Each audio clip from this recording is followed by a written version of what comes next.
All right, so we're still in section 1B of this chapter.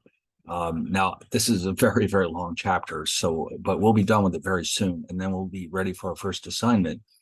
And then we'll move into chapter 2, which is limits, a very important concept in calculus in particular, but also it has uses in other disciplines, like economics, for example, or any really physics, any discipline that involves what is called continuous math, where functions are modeled using, let's say, quadratic functions or any other types of functions, where we may be interested in what happens to y when x gets very, very small.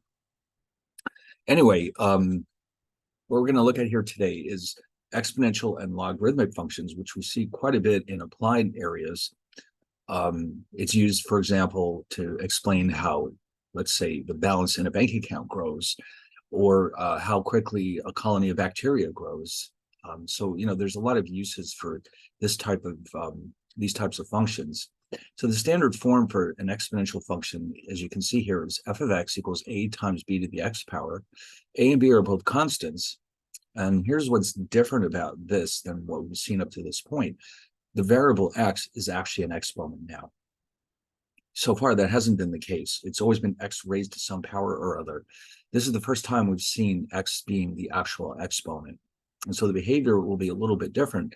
Also, we can interpret the a and the b in very interesting ways. We have to visualize this is some variable that's growing over time. And before we start, actually, I just want to show you a graph of what a typical exponential function looks like so we can kind of understand what's going on here. So, for example, if I have f of x equals, let's say, 2 times 0. Well, let's make it 1.2, let's say, to the x power. So you'll notice something very interesting about this function. It grows very fast. Look at this. It grows very slowly for a while, and then it reaches the intercept, which we'll also call the initial value of the function, because in many applications, we are restricted to the first quadrant. In other words, most applications you'll run into in the real world, we can't have a negative x or y. So it's really only the first quadrant that's relevant in those cases. So this can be thought of as the starting point or the intercept. And that comes from the a term in this function. Okay. So we're going to call that the initial value, but you can also think of it as the vertical intercept. And it can be literally anything except 0, because if it's 0, then obviously we don't have, we just have f of x equals 0. The b one, though, governs how quickly the curve rises. Okay. And in fact, we'll say that b is the so-called base. And b can be interpreted as 1 plus the growth rate of this variable x.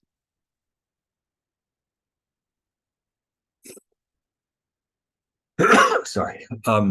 So a is the intercept or the initial value of the function. B tells us how quickly the function is growing. As I can see, it's going to grow very quickly for the most part. But if you change this, let's say I change this to a number less than 1. Let's say 0.8. You might be surprised to discover that it's actually shrinking. And here's why, because if b is 1 plus the growth rate, that means that any value less than 1 implies that the value of this function is actually shrinking. Okay, so in this case, it's actually shrinking at a rate of 20% per unit of time. And so that's why it's actually falling. And if you notice, it's falling off very quickly at first, but then it kind of levels out, and it will actually never quite reach the horizontal axis. In other words, this is our asymptote for the function. And I've noticed that Symbolab now, they didn't used to do this. They really made a major overhaul to this thing just since the spring semester. I've noticed that they've now started to use these dashed lines to represent the asymptotes. I guess they want to make sure that they're easier to see. But I'm noticing all these little differences just since, the spring semester ended in early May. So actually, let's go back to the previous one. So 1.2 implies a growth rate of 20% per unit of time. Assuming X itself is time, it doesn't have to be time, but it often is. If X, the independent variable, is time, that implies that whatever units we're using, the growth rate per unit of time is 20%. And that's why it's growing so quickly. But even then, if you notice, no matter how negative X becomes, the function will never quite reach zero. Now, it really gets interesting if you start having negatives in here. Let's just see what it would look like, for example, if the starting point is negative.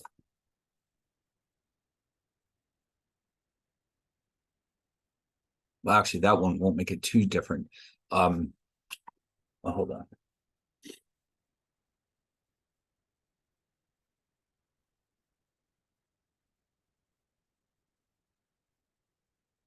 No, yes, it does. No, it's become a mirror image of what it was before, because you're basically saying that whatever we had before, make it negative now. So it's as if we took the graph and flipped it upside down. Okay. So in other words, it's symmetrical with respect to the horizontal axis. Positive and negative mean you're creating a mirror image. This time it's falling very, very quickly. So, and of course, if you were to change this to 0.8, like we had earlier, but with a negative 2, let's see what happens now. It'll still be a mirror image.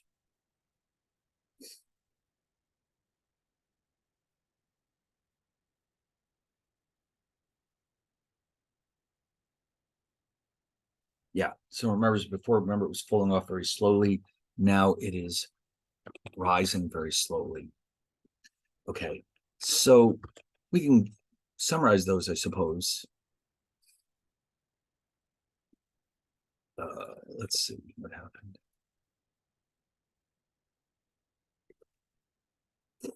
All right, hold on. Let me insert this.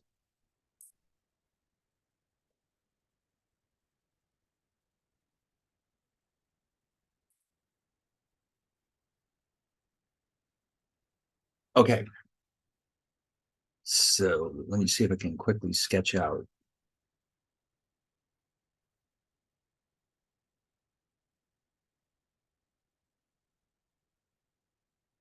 the 4 cases.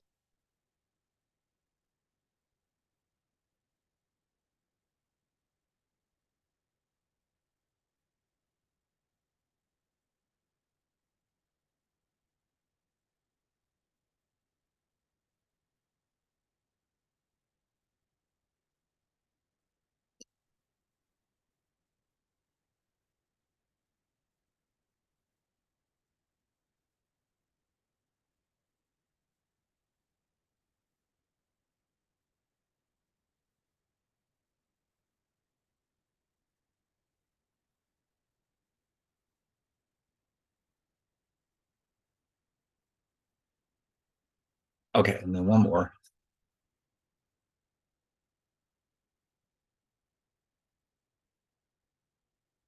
Okay,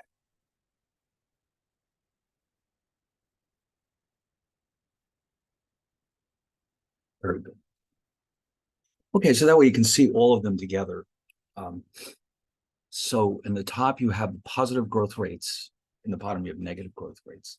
In the top, you have a positive intercept. In the bottom, you have a negative intercept. So anyway, this is what exponential functions look like. And you can see they're clearly very nonlinear. And so you can see why they could be used, for example, to represent the growth of the balance in a bank account, because over time, the money grows very, very quickly as the interest starts to really pile up.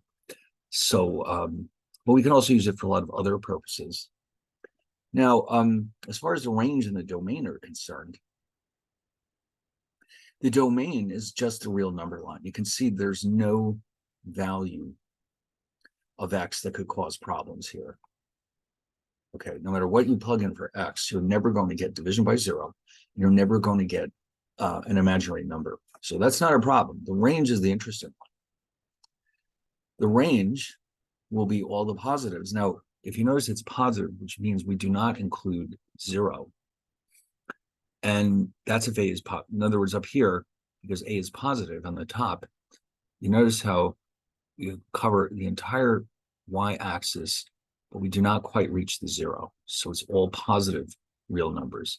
On the bottom, A is negative, and so it's the other way around. And there's starting from but not quite reaching zero, it goes all the way down to negative infinity. Or over here, it starts at negative infinity and it works its way up to but not quite at zero.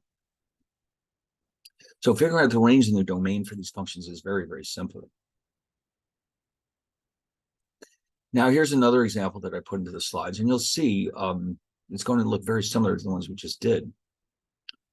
And so you can see here that, as I said earlier, we can think of this as our intercept. And since 2 is B, 1 plus the growth rate, which implies that the growth rate is 1. And 1, by the way, in this case, is interpreted as 100%. Okay, so something that increases by, let's say, 100% every year would be modeled with something like this. Now, oh, by the way, we also will need B to not be equal to 1, besides A not being equal to 0. If B is equal to 1, then we just end up with a constant. Okay, so we have to exclude the possibility that B equals 1, but anything else is okay. All right, so as I said before, we think of A as the initial value or the vertical intercept.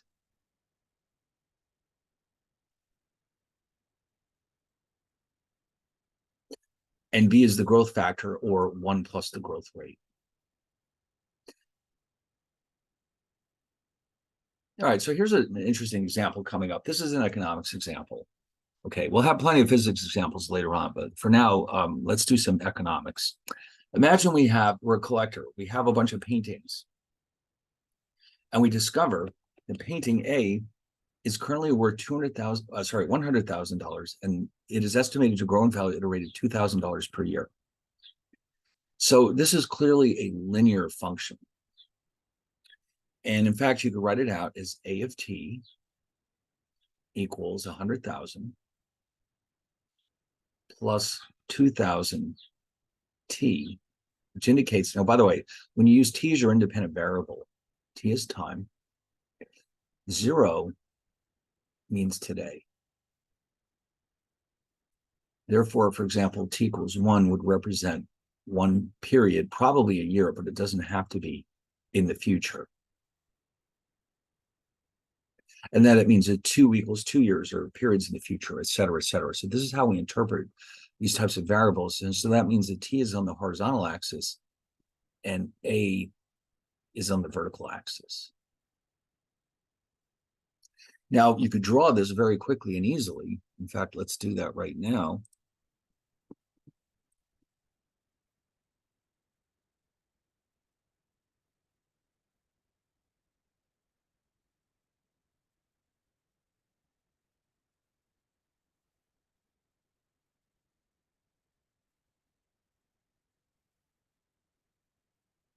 So technically, the function covers all 4 quadrants, but because we're dealing with money and time,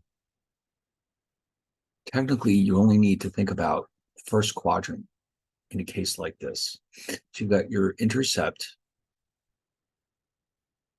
The 0 in this case is interpreted as today. And then the initial value, right now, the painting is worth 100,000. The slope is 2,000, which means that every year that goes by, the painting gains in value by $2,000. All right. And then, of course, that means we can always figure out how much it should be worth at any given point in the future. Now, imagine that we have another painting B. We're being told that it starts out at 100,000, but instead of growing at $2,000 a year, it grows at 2% per year. Now that's a little different, isn't it? And so it turns out that we can write this one as 100,000 times 1.02 to the t power. And of course, how do we know that b, remember this is b, a is the initial value, and that in this case means what is it worth when t equals 0? This is 1 plus the growth rate of 2%. So therefore, b is equal to 1 plus 0.02 or 1.02. So that means that initially, the first year, they'll both grow by the same amount because 2% of $100,000 is 2%. But after that, the value of B will continue to rise more quickly than the value of A. In fact, I drew this in Excel. Again, it's not the best. But you can see this is A and this is B. And you notice that for the first several years, you can hardly tell the difference, but after a while, it starts to become quite considerable. Now, if the growth rate was more than 2%, the gap between them would grow more quickly. But you can see that over time, painting B is gaining more in value than A. And that's because B is growing according to an exponential function, and A is a linear function. Even though they start at the same point, you can see that B will always be worth more than A. All right. Now, here's an application that sometimes we need to know the growth rate. In other words, we may know some of the data about this variable, but it's the growth rate that we're interested in. And how would we work that one out? Well, here's an example. This is a biology example. We have a wildlife refuge where deer are allowed to run around and just do whatever they want. Better than having them run around in people's backyards. So here are the deer. And they have plenty of food in there, and they just run around and they eat all day. And we start out with 80. Now, in 2006, we have 80. That means that this will be defined as t equals 0. We have 80 deer. Now, in the problem, we're going to instead of calling it f of x equals abx, we want to reinforce the idea that t is actually the independent variable. And just, again, to reinforce the idea that the dependent variable is the number of deer, we're going to write this as n of t.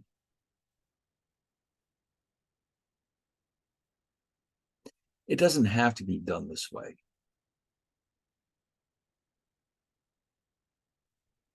But it helps remind us what these variables actually mean. So if that's the case, n of 0 is 80. Okay, in other words, this is the initial value or number of deer, and therefore this is what we mean by A. Now, we're also being told that in 2012, which is 6 years later, or t equals 6, n of 6 is 180. So they went from 80 to 180, we're assuming an exponential growth rate, which is normally true for populations. Like, the number of people on the earth grows more quickly now than it did, let's say, 100 years ago. You could probably make the case that population growth is more or less exponential. So what do we know and what do we need to know? Well, we're trying to figure out the value of B. Okay, so in other words,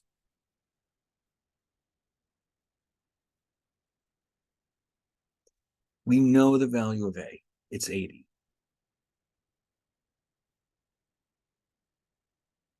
We don't know B. What we do know is that n of 0 is therefore 80 b to the 0 power,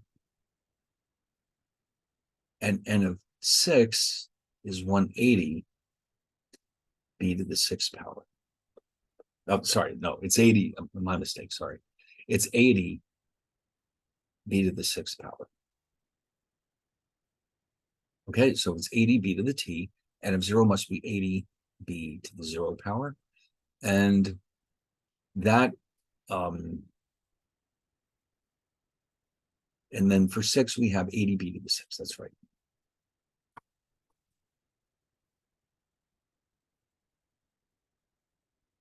So, oh, and also we left out one important thing. We know that this is in turn is equal to 180. That's the key to the whole thing right there. Okay.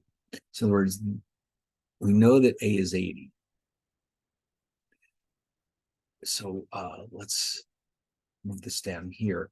So in other words, what we have here is 80 equals, no, sorry, 180 equals 80b to the 6. That's what we need, okay? So in other words, this is n of 6. This is a b to the t, or 80b to the 6th. There we go. So this is what we're going to solve for. And this will give us the value b that we need. So here we go. 180 equals 80b to the 6th. We divide both sides by 80. So we have 2.25 equals b to the 6th power. Now, how do we solve for b?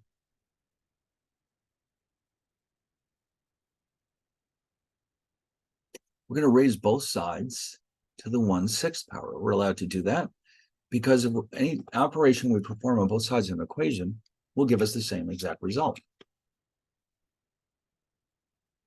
Why did we choose 1/6? Because remember, if you have something like this, a to the m power all raised to the n equals a to the m times n. So that means here we have b to the 6 times 1/6 is b. All right, so if you take out your calculator, you say, all right, 2.25 raised to the 1/6 power. Although we can certainly throw this into Symbolab too. It's about, oops, sorry, I obviously made a typo. 1.1477.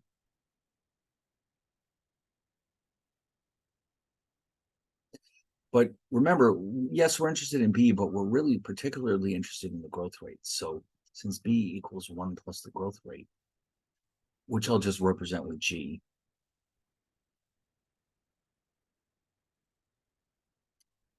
G for growth, then we'll have 1.1477 minus 1 equals G. And that means that the growth is about 14.77% per year. So in other words, that's how quickly the population is growing, at a rate of 14.77%.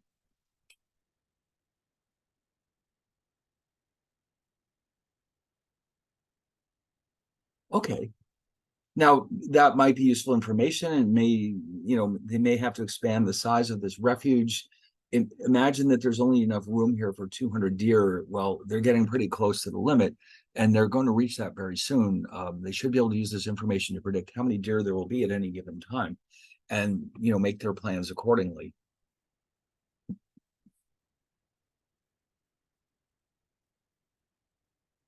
All right, now here's an interesting one. This is more of an economics problem. We have a silver dollar minted in 1899 is now worth 37.42. Now, every coin and note, by the way, ever issued in the United States is still legal tender. In other words, if you actually found somehow the silver dollar in your pocket, you legally can go out and spend it for $1. But you'd have to be out of your mind to do that, because at the very least, the silver content is going to be worth a lot more than that. Most likely you could go to eBay and sell it for a very significant amount of money, because it's a very collectible item. In fact, some people buy coins and notes just for that reason. Okay, my computer is getting very slow.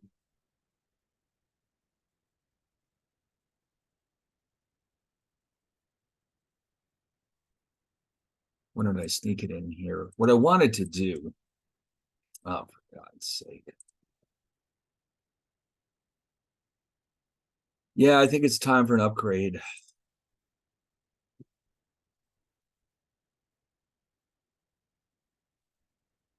All right. We'll have to forget looking at. I wanted to look at Google and show you a picture of an 1899 silver dollar. It's a very beautiful coin, and you can see why investors would pay so much for it. It's not going to happen.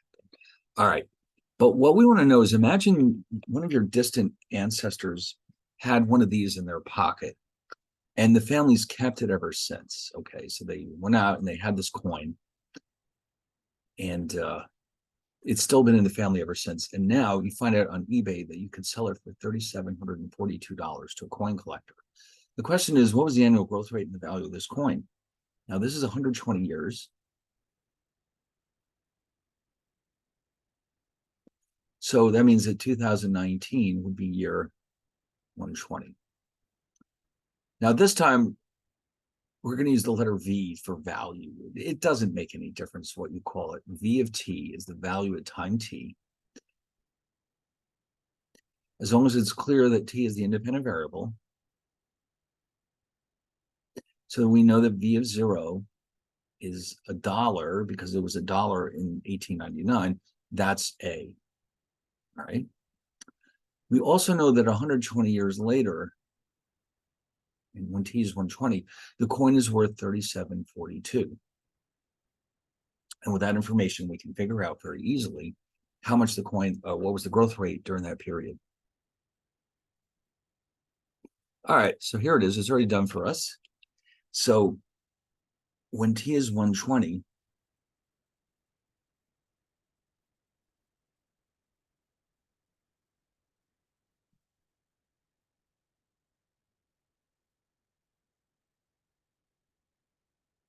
so just a quick reminder that now I've substituted here, this is our V of 120, and this is A, or V of 0.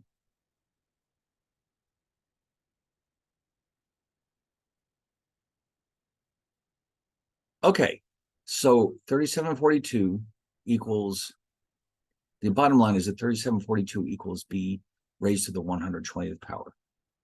So we'll use the same strategy we did before. We'll raise both sides to the 1 over 120 power. And if you take out your calculator, you'll see that this works out to 1.0710, which implies that that's the 1 plus the growth rate. The growth rate is B minus 1, 1.0710 minus 1.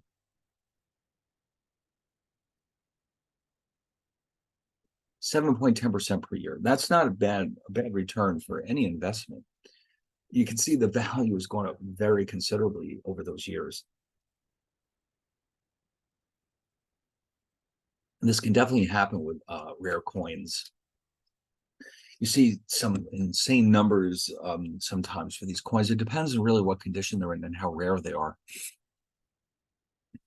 But anyway, so now we're going to take a look at how we can use this information to calculate how much interest we're earning on an investment.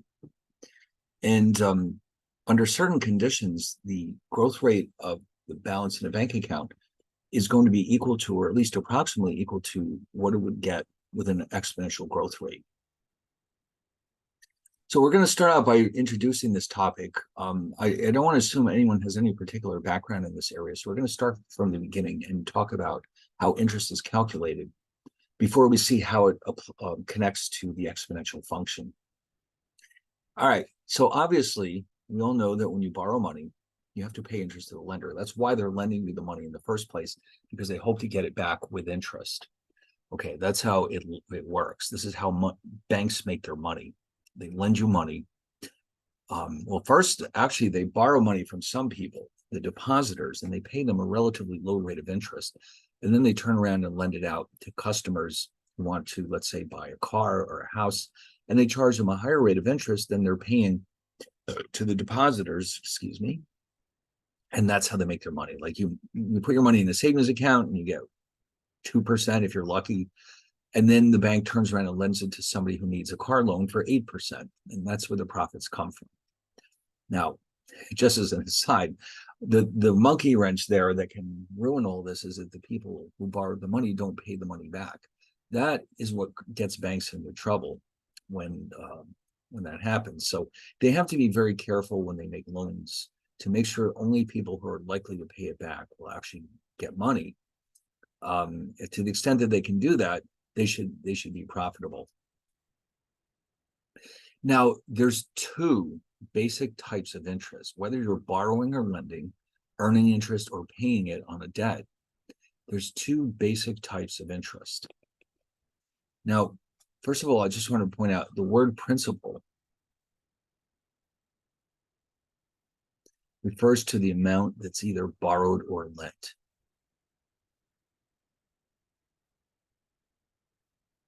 So in other words, if you go to the bank and borrow $20,000 to buy a car, it's called the principal. If you go to the bank and deposit $10,000 in your savings account, that's principal. Okay, either way, it's how much you borrowed or lent. So either earning interest or you're paying it. The interest that is credited to the principal itself is called simple interest. And then as your account grows, you'll start earning interest on interest that you previously earned, and that's known as compound interest.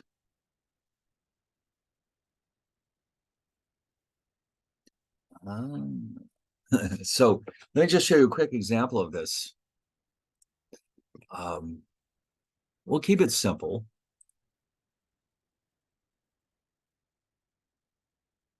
Suppose that an investor deposits $1,000 in a bank account for 2 years. And is paid a 5% rate of interest on an annual basis. How much will the investor have in the bank at the end of 2 years? Number one,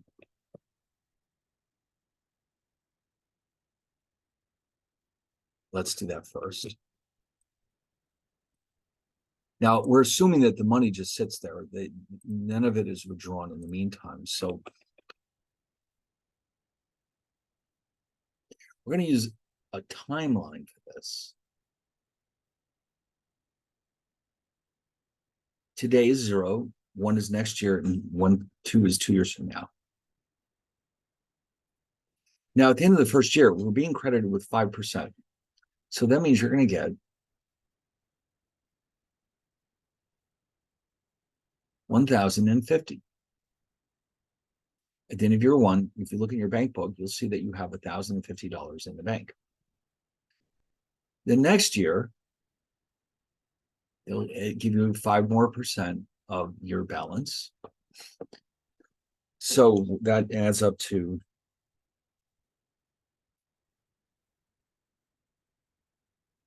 $1,102.50.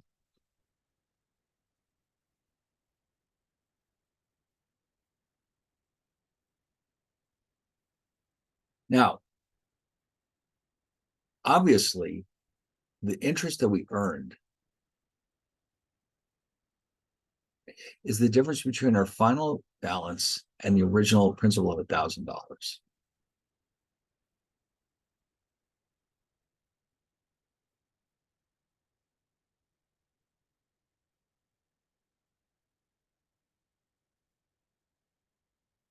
So that's how much interest we are. Now, how do we break it up into simple and compound interest? Well, the bank offered to pay us 5% of $1,000 for each of 2 years. That's $100. The rest is called compound interest. And that's simply the difference between the two. 102.50 minus 100 is 250. Now, where did it come from? Why did they give us that extra 250? Why didn't they just give us $50 each year for 2 years? Because in year 2, the 5% was credited to both the initial $1,000 and the $50 that we earned in interest during the first year. So they're giving us interest on both our existing balance, which means the original principal plus any interest we've accumulated up to that point. So that 250 comes from the fact that the 5% at the end of year 2 comes from both the $1,000 we started out with and the $50 worth of interest we earned. Now, if you notice, with just 2 years, the simple interest is by far the largest amount. But if you leave your money there long enough, eventually you'll be earning more compound interest than simple interest. So the balance in your account is going to grow over time.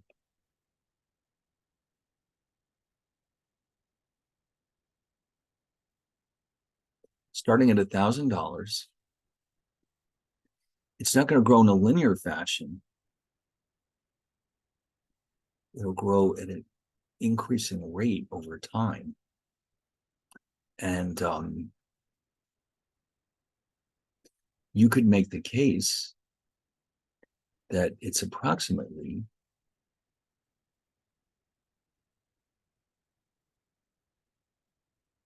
exponential. In other words, A, the initial value of 1,000, B is 1 plus the growth rate, and then we have time. So now, under certain conditions, this is exactly what will happen. You'll see in a minute what has to be true, but for the most part, this is exactly what is happening with your bank balance. Now, here's where we have to complicate things a bit.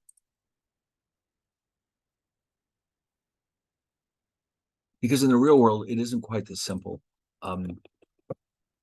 In the previous example, interest was paid once per year. This is known as annual compounding. What would have happened if instead the bank paid 2.5% every 6 months or twice per year? This is known as semi-annual compounding.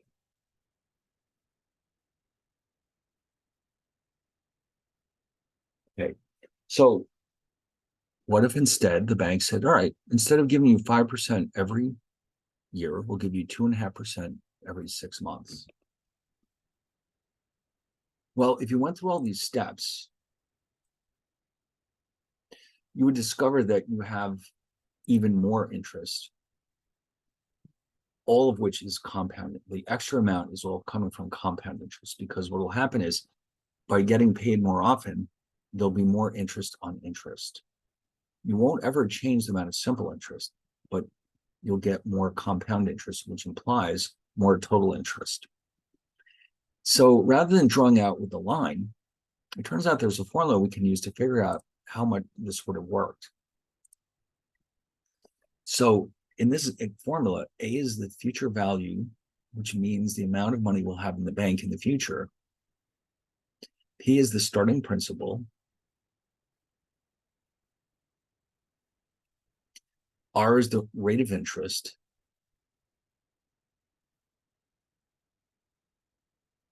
T is time.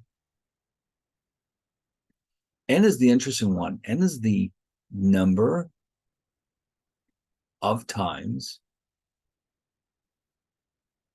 per year that interest is paid.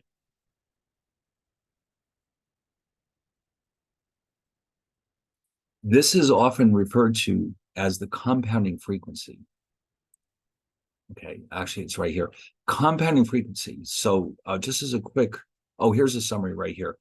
So twice a year means interest is paid semi-annually, and we call that, or say that N equals 2. For monthly compounding, if the interest is paid every month, it's N equals 12, and if it's paid daily, it's 365. Now, by the way, I just want to point out that if it is semi-annual, you're not getting 5% twice a year now. You're getting 2.5% twice a year. It's still going to add up to 5%.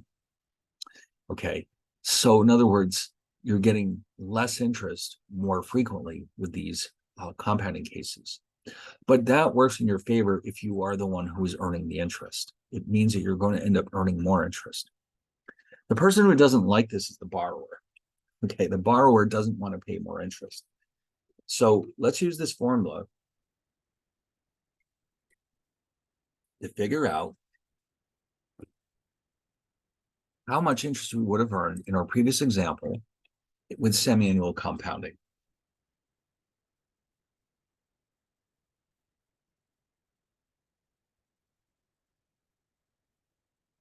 Now I have to be careful that these R's can start to look like N's. So remember, we started with 1,000, we had a 5% rate of interest, and it's a 2-year investment. When N equals 1, actually, we could do it with N equals 1 if you want. We'll just confirm what we did earlier.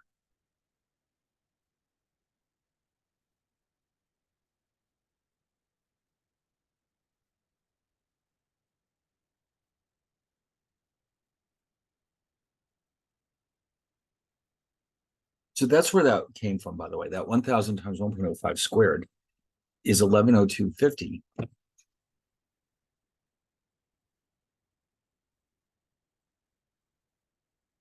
Now, with semi-annual compounding,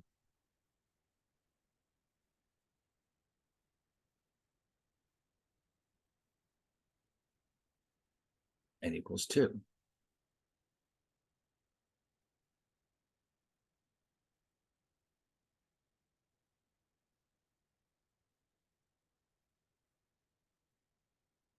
So it's 2 times 2 now. So what you've actually got is 1,000 times 1.025 to the 4th power. So the way to think about it is that instead of getting 5% twice, you're getting 2.5% 4 times. Now, here's the interesting part. What difference does that make?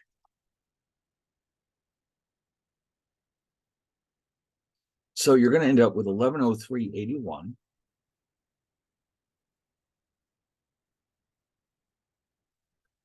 Now, it doesn't seem like a big difference, but that's more money in your pocket. And how did this come about? All right, so let's make up a little chart here.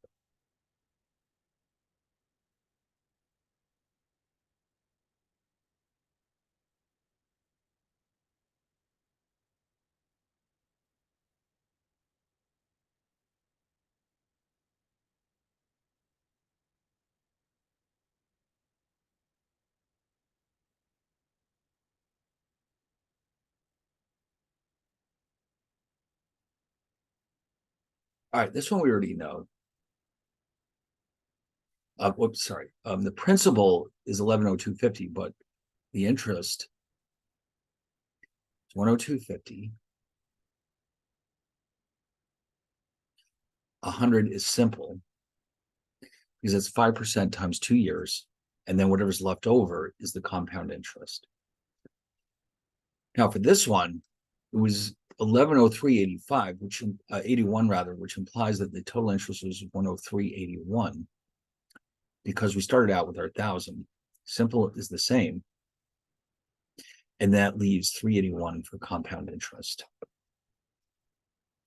So every time it turns out that we increase N, there'll be an increase in total interest and compound interest. There'll never be a change in simple interest. Now I can increase this to 4 for monthly and 4 for quarterly and 12 for monthly. Now in the US, banks compound interest on a daily basis. So you can do this with daily, and you might be a little disappointed that it doesn't increase our total interest by that much. You would think it would increase it quite a bit. But yeah, it does. Let's see how it works out with daily.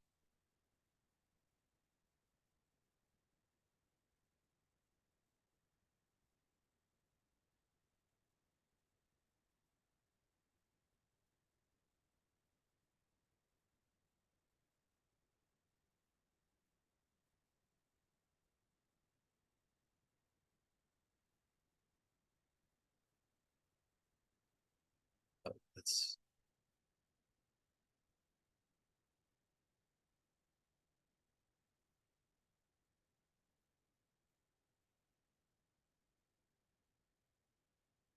all right. So I'll just write down the final result.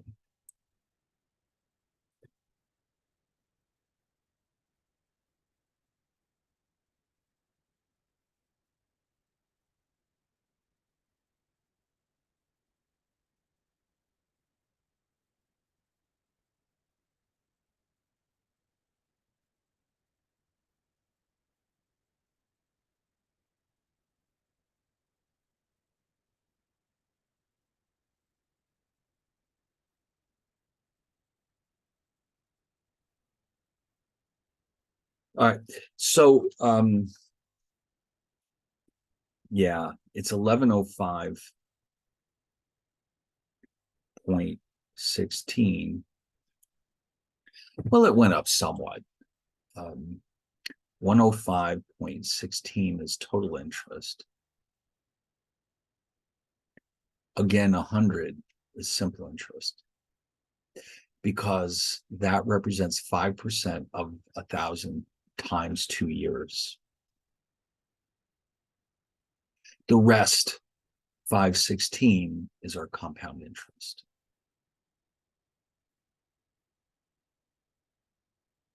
But if you noticed, we before it was 381, now it's 516. So in other words, we increased the compounding frequency from 2 to 365, and yet the compound interest less than doubled. So the way it works here is that if you were to continuously do this with different compounding frequencies and plot the results,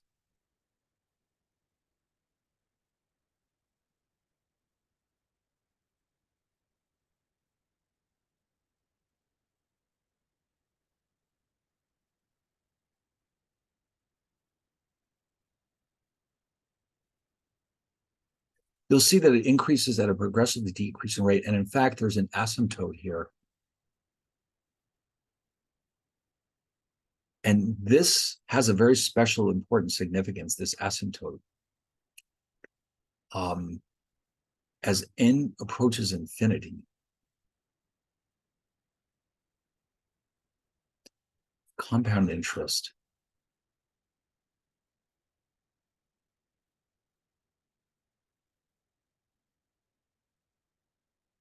the compounding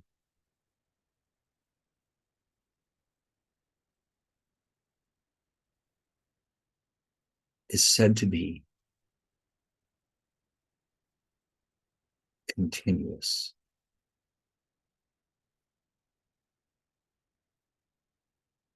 And this is what we're building up to. It's that continuous compounding case, which exactly matches up our exponential growth rate from earlier. So when interest is compounding continuously,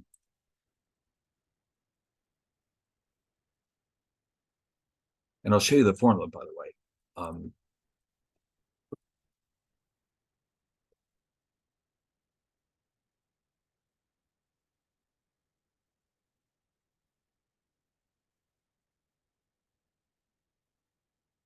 Let's just say n is infinite. Then the interest grows at an exponential rate. So that is the limiting case, let's say. That's as fast as your interest can grow. And by the way, I just want to mention here that when interest, when n is finite, we say that interest is compounded, not continuously, but discrete. So discrete and continuous are the opposites. Discrete just something means something is a finite, it's a finite set. Whereas infinite or continuous means there's literally an infinite number of elements. Anyway, so I just want to point out here too that as far as calculating simple interest is concerned, as I mentioned it a couple of times, if you're not sure, there's an actual formula we can use for simple interest. Here, T P is the principal, of course.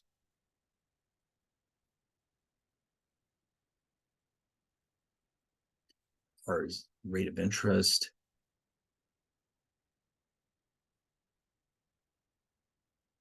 T is time, just like before.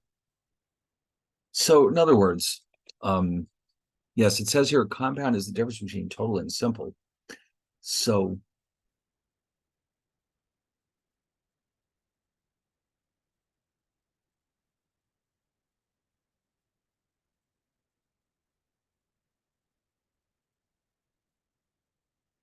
A is the future value, P is the principal.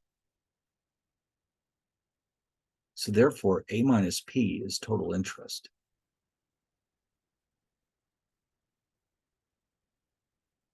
PRT is simple interest.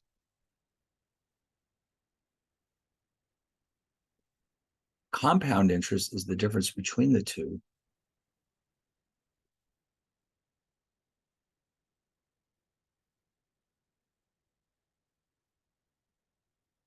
And it's getting slow here. Okay, so that's what this is all about. Now, what this is leading up to is what do we do with continuous compounding? How do we figure out the future value of a sum? Okay, it requires a special formula. Now, if you notice this future value formula, n is here. If n converges to infinity, we can't continue to use this formula, and we can't put infinity in there. So it turns out, and by the way, this is something we're going to see in chapter 2 when we start talking about limits. I'm going to jump over some of these examples here just to get to this, because this is really the payoff here. We end up, when you take the limit,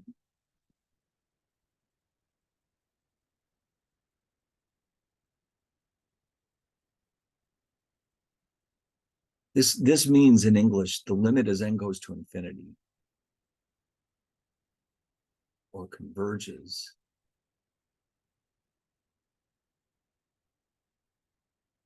We'll discuss limits in very great detail very soon.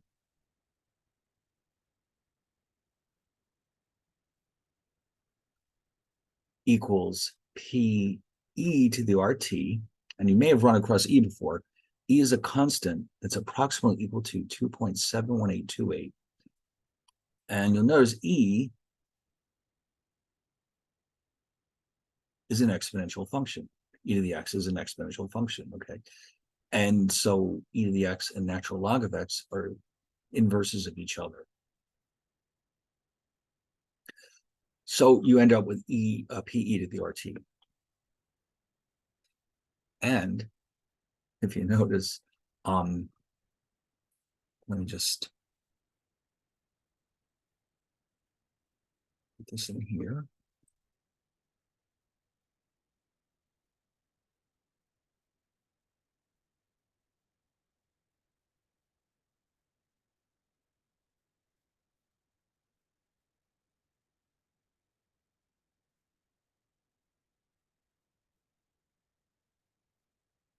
As long as you remember that, now this A, actually, technically, I guess it should be written as A of T. T is the independent variable. A is the dependent variable. P and R are constants. So basically, what's happening here is that you could think of this as A,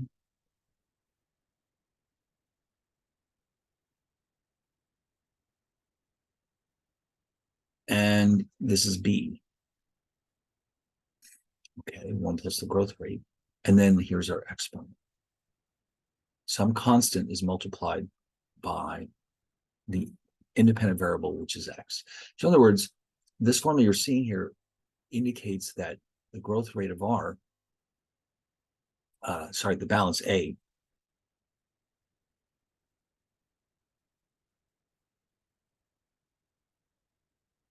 grows at an exponential rate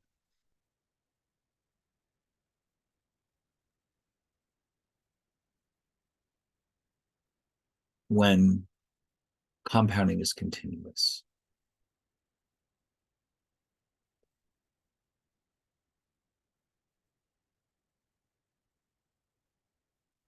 So under those conditions, that graph I showed you before will be exactly correct. For anything less than that, it'll be slightly slower than this.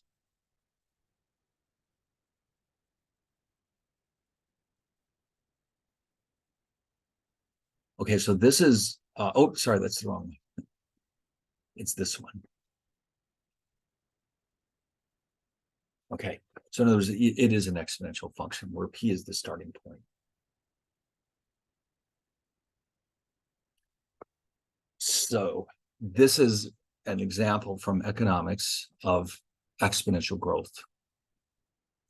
Now, you might say, well, we'll never see this in the real world, but in practice, the difference between exponential and daily compounding is almost negligible. In fact, let's go back to our previous example real fast. So let's make up another one of these charts.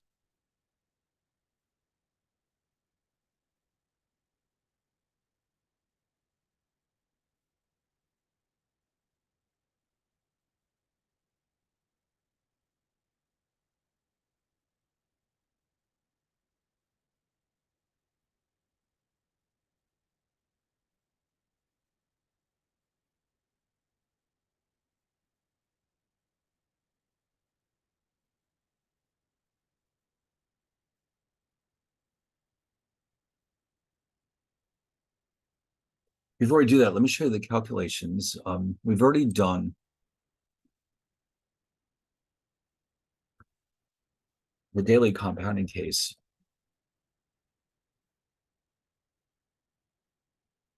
Two years, 5%, and P equals 1,000.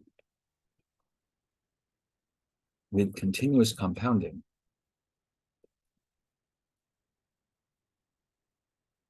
you're going to have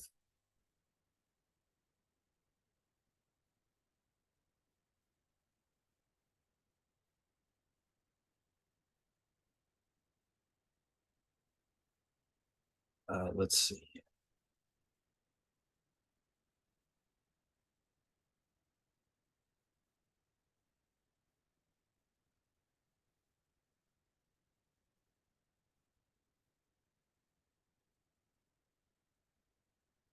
$1105.17.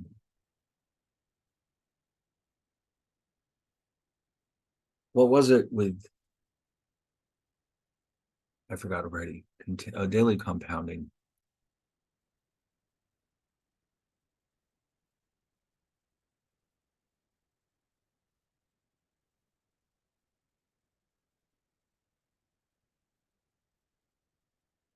$1105.16. Yeah, big difference.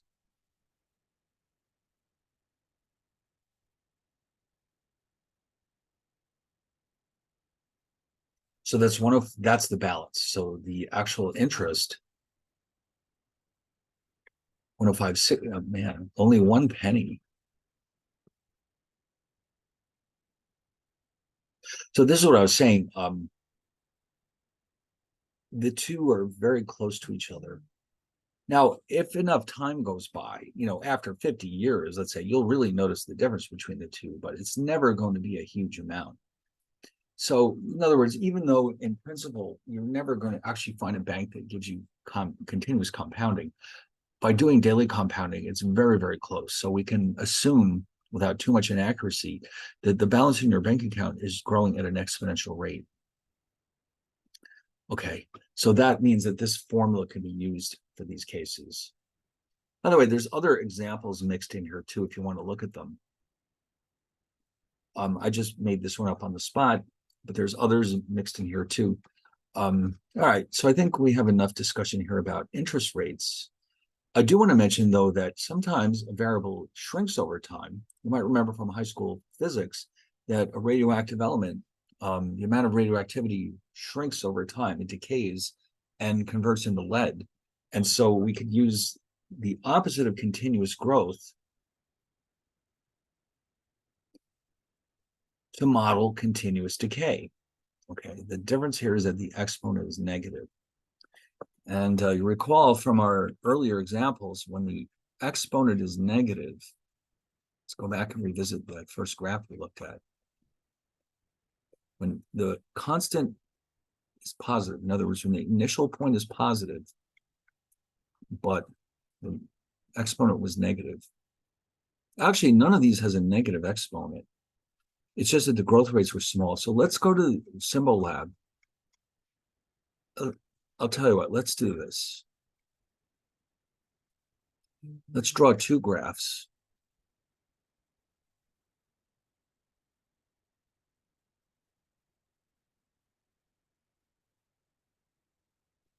And based on their interest rate example, we'll go back to Symbol Lab.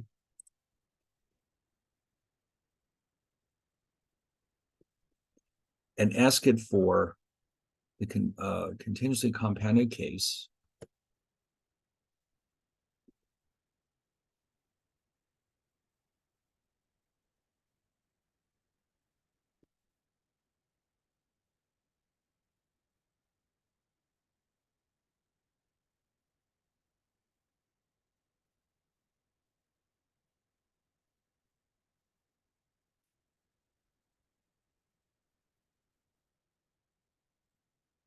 That should do it.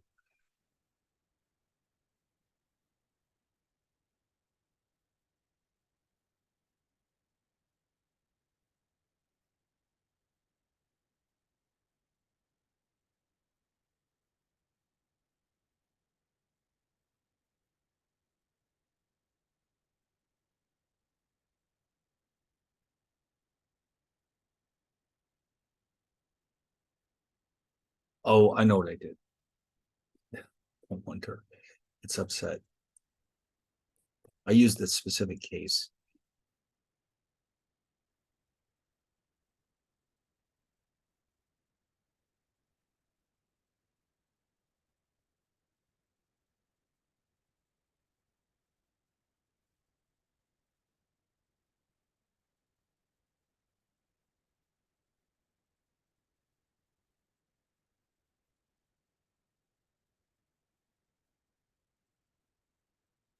Hmm.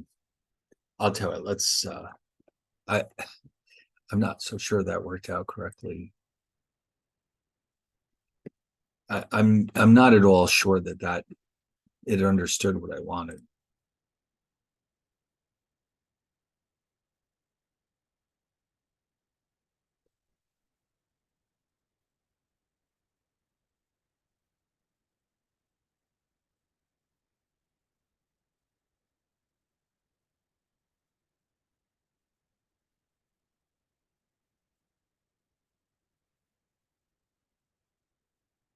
Yeah.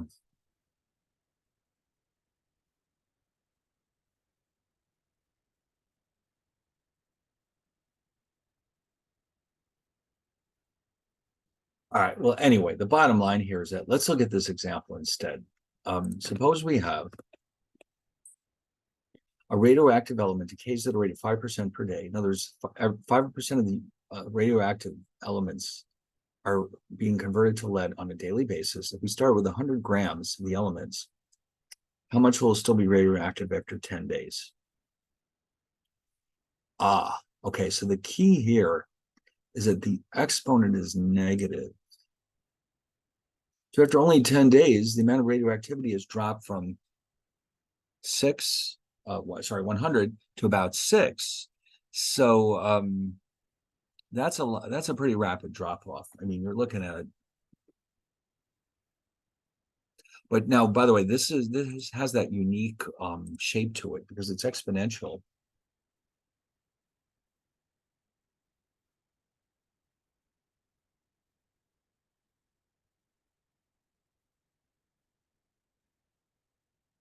Notice it falls off really quickly at first, and then the rate at which it decays is slowing down. So it's going to look something like this. Okay. Whereas the bank balance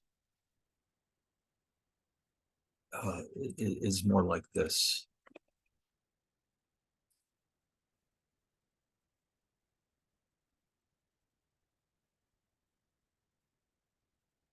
Okay, but either way, they're both exponential functions. It's just that one is exponential growth, the other is exponential decay, we call it. All right. Now, there's one last topic in this section, which is the logarithmic functions. We've gotten through, we've kind of exhausted all the possibilities for the exponential functions. We want to look at the logarithmic functions because we'll also run into these quite frequently in practice. And we don't want to rush through these. So I think we'll stop right here. And then when we pick it up again, we'll be looking through all the logarithmic functions. And then what follows this is our trig functions. So we're going to need a quick review of trig functions because I know it's probably been a while. Whenever I do this class, people will tell me that it could be years since they've even thought about trig functions. So we'll briefly review the trig functions so that when we run into them again throughout the course, which we will, and again in Calc 2, of course, you'll remember how they work and we'll understand their basic properties. And so it won't be completely like starting all over again. So we'll stop right here and I will see you next time.